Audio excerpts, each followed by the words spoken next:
السلام علیکم میرے پیارے بہنوں اور بھائیوں۔ مسلمان ہونے کے ناطے ہم سب کا قیامت کے دن پر ایمان ہے کہ جس دن تمام چیزوں نے فنا ہو جانا ہے اور تمام مسلمانوں کو قبروں سے اٹھا کر اپنے رب کے حضور پیش کیا جانا ہے۔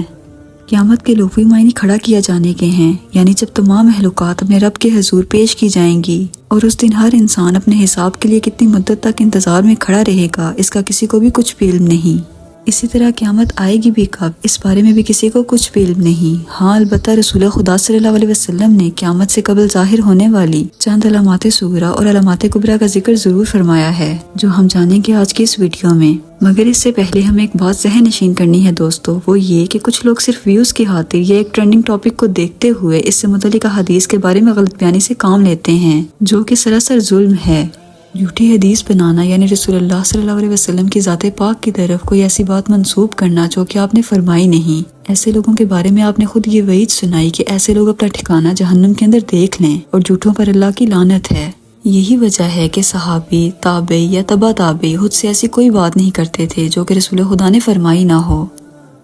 دوستو قیامت کے متعلق تمام انبیاء کرام نے اپنی اپنی امتوں کو ڈرایا، لیکن ہمارے نبی چونکہ آخری نبی ہیں اور ان کے بعد کوئی اور پیغمبر نہیں آنا تھا، لہٰذا اپنی قیامت کے متعلق نشانیوں کو اللہ کے حکم سے کھول کھول کر اپنی امت کے لیے بیان کیا، تاکہ جب وہ انہیں پورا ہوتے دیکھیں تو اپنے ایمان کی فکر میں لگ جائیں اور خود کو ان فتنوں سے بچا لیں۔ دوستو قیامت کی سب سے بڑی نشانی رسول خدا کی پیدائش تھی، جو کہ گزر چکی ہے۔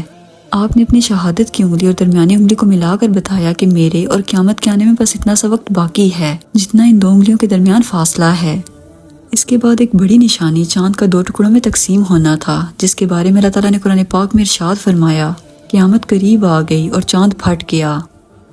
علامات صغریٰ جو رسول خدا صلی اللہ علیہ وسلم نے بیان کی وہ بھی کافی حد تک پوری ہو چکی ہیں۔ مثال کے طور پر عربوں کا بڑی بڑی عمارتیں بنانے کے اندر ایک دوسرے سے مقابلہ کرنا، عرب کے خشک پہاڑوں پر سبزے کا اگنا، دنیا بھر کے مسلمانوں کے ساتھ ایک بدصورت بکری سے بھی زیادہ برا سلوک ہونا جیسا کہ ان کی کوئی حیثیت ہی نہیں، زلزلوں کی کثرت، بدترین حکمرانوں کا دنیا پر قابض ہونا، مارکیٹ پر بدترین لوگوں کا قابض ہونا جیسا کہ آج یہودی تمام banking system, world bank, IMF اور مارکیٹ سٹاک وغیرہ کو کنٹرول کرتے ہیں۔ آپ صلی اللہ علیہ وسلم نے فرمایا کہ آخری وقت کے اندر مسجدیں انتہائی خوبصورت ہوں گی، لیکن لوگوں کے دل عبادت سے خالی ہوں گے، اور کیا آج ایسا نہیں ہے دوستو؟ آپ صلی اللہ علیہ وسلم نے فرمایا کہ اے ابن مسعود، تم دیکھو گے کہ ہم جنس پرستی پوری دنیا کے اندر پھیل جائے گی، اور آج کئی ممالک کے اندر سیم جینڈر میرج کو لیگلائز کر دیا گیا ہے، حتیٰ کہ عرب اور باقی مسلم ممالک کے اندر بھی اس کو لیگل کرنے کے لیے زور ڈالا جا رہا ہے، جس کی سب سے بڑی مثال پاکستان خود ہے۔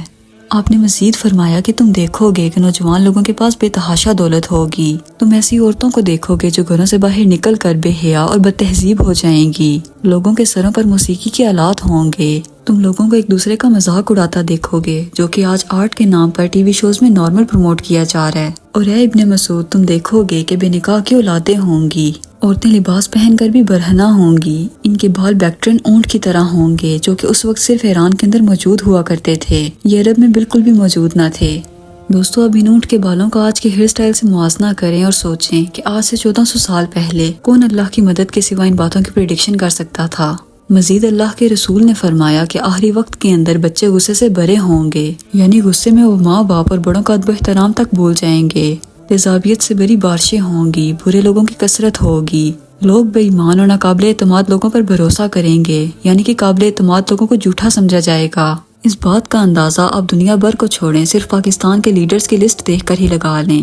اس کے بعد آپ صلی اللہ علیہ وسلم نے فرمایا کہ لوگوں کے درمیان مواصلات یعنی رابطے مسلسل بڑھ جائیں گے، لوگ دنیا کا حال گھروں میں رہ کر جانیں گے، مگر ان کو اپنے پاس رہنے والے ہمسائے کی خبر تک نہ ہوگی۔ تم دنیا کی تہذیب کو تباہ ہوتا دیکھو گے، یعنی قتل و غارت اور تباہی دنیا کی تہذیب کا حصہ بن جائے گی، اور ہر جگہ جنگیں ہوں گی اور خون بہے گا۔ پھر فرمایا کہ فتن ایک قالین کی طرح بنا کر لوگوں کو دکھایا جائے گا، جس کی 2 سائڈز ہوں گی، ہاریزونٹل اور ورٹیکل، جو کہ آج کے دور میں ٹی وی یا LCD ہے، اور شیطان اسی کے ذریعے انسانیت کو تشدد دکھا دکھا کر اسے جرائم کا عادی بنا رہا ہے، اور آخری وقتوں کے اندر دجال اس کو اپنے فائدے کے لیے استعمال کرے گا۔ مزید آپ نے فرمایا کہ میری امت کے لوگ نشہ آور چیز نہ صرف استعمال کریں گے بلکہ اسے دوسرے ناموں سے پکاریں گے۔ اس بات کا اندازہ آپ آج کل عام مرہ میں استعمال ہونے والے شیشے اور سگریٹ سے لگا سکتے ہیں۔ دوستو اس کے بعد ہے علامات کبریٰ یعنی قیامت کی بڑی نشانیاں۔ ان میں امام مہدی علیہ السلام کا ظہور، عیسیٰ علیہ السلام کی واپسی، دجال کا نکلنا، یاجوج ماجوج کا خروج، دعوت الارض کا نکلنا، اور ایک بہت بڑے دھوئیں کا نکلنا جو کہ پوری دنیا کو اپنی لپیٹ میں لے لے گا۔ یہ سب کی سب نشانیاں بھی باقی ہیں جو کہ زیادہ تر قرآن پاک میں موجود ہیں اور ساتھ ہی ساتھ مستند احادیث کے حوالوں سے بھی ہمیں معلوم ہوتی ہیں۔ دوستو اب قیامت کی علامات صغریٰ کتنی پوری ہوتی جا رہی ہیں یا ہم ان کا کس قدر شکار ہیں، اس کا احتساب ہم خود کر سکتے ہیں۔ اللہ تعالی ہمیں عذاب قبر اور میدان محشر کی سختیوں سے بچائے اور ہمیں قرآن پاک کو سمجھنے اور نیک عمل کرنے کی توفیق عطا فرمائے، آمین۔ دوستو مجھے امید ہے آج کی ویڈیو آپ کو کافی انفارمیٹیو لگی ہوگی۔ اگر آپ کو ویڈیو پسند آئی ہو تو اسے اپنے دوستوں کے ساتھ ضرور شیئر کیجیے گا اور میرے چینل کو سبسکرائب کیجیے گا۔ ملتے ہیں اگلی ویڈیو میں، اللہ حافظ۔